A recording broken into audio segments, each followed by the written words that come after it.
कहते हैं कि जब लोहा गर्म हो तभी हथौड़ा मारना चाहिए, और फिलहाल आजकल राम नाम का लोहा बहुत गर्म है। इसलिए जो भी मेकर सेलिब्रिटी हैं वो राम नाम को बनाना चाहते हैं, उनके लिए बहुत ही गोल्डन चांस है। साउथ इंडिया से आदिपुरुष फ्लॉप होने के बाद हनुमान ने बहुत सही मौके पर मूवी रिलीज की और तेलुगु मूवी हनुमान आजकल बड़े बड़े रिकॉर्ड कायम कर रही है। इसी तरह नीतीश तिवारी भी अपनी रामायण की कास्टिंग को बहुत अच्छे लाइमलाइट में ला चुके हैं, उनकी मूवी का मोमेंटम बन चुका है। सिर्फ राम नहीं बल्कि धार्मिक फिल्में भी आजकल चलन में है। बीजेपी के सपोर्ट में कश्मीर फाइल से लेकर बहुत सारी फिल्मों का भला हो गया। ऐसे में अजय देवगन ने भी एक मूवी अनाउंस की थी कुछ साल पहले, जिसका नाम था सत्संग। अगर वो टाइम पर आ जाती हो सकता है उसको भी फायदा मिल जाता। आपने कुछ साल पहले देखा होगा बॉबी देओल जो कि अपने कैरियर के सबसे डाउनफॉल से गुजर रहे थे, उनकी आश्रम ने उनके कैरियर को पूरी तरीके से मेकओवर कर दिया।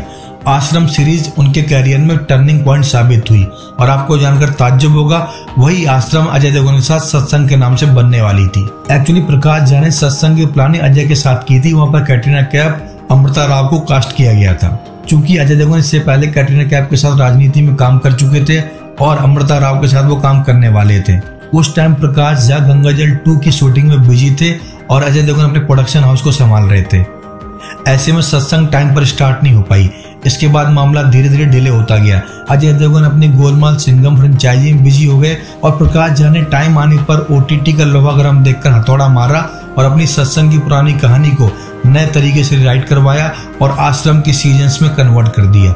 आश्रम से बॉबी देओल का भला हो गया और सारी कहानी back to back season by season आगे बढ़ती जा रही है। नो डाउट अजय देवगन का बहुत नुकसान हुआ बिकॉज अजय इस पूरी कहानी में इन्वॉल्व हो चुके थे, कई सारे स्टोरी सेशन हो चुके थे और कास्टिंग भी लगभग कंफर्म हो गई थी।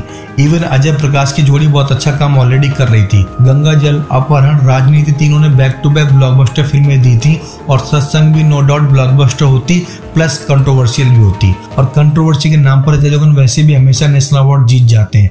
ऐसे में गंगाजल के बाद और राजनीति के बाद अगर सत्संग को प्रॉपर टाइमिंग मिलती और आज के टाइम पर मूवी रिलीज हो जाती तब तो अजय देवगन की बल्ले बल्ले थी और प्रकाश झा भी एक बार फिर से लाइमलाइट में एज ए डायरेक्टर स्टेब्लिश हो जाते। सो फ्रेंड, ऐसी एक्साइटिंग, ऑसम और एंटरटेनिंग कंटेंट के लिए please hit the subscription and bell icon button of Movie Fox and don't forget to like, comment and share our videos.